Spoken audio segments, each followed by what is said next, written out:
super red natural color from the pink sandstone. So also very old temple, almost 200 years before Angkor period. And the temple was built by Hindu priest named Jainabraha. He built dedicated to the Shiva god Brahma and Vishnu. Originally the temple called Iswarapura from the Sanskrit. That means city of Shiva god. So the color and the bas relief, the carving so amazing, very intricate. Is the #1 temple that have beautiful detail, still well preserved.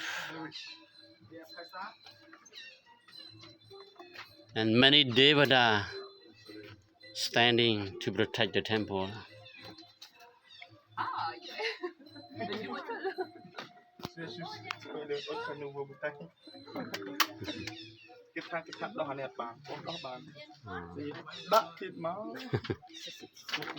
You want one picture? Yeah, we go this way. Later I take you to see beautiful reflection.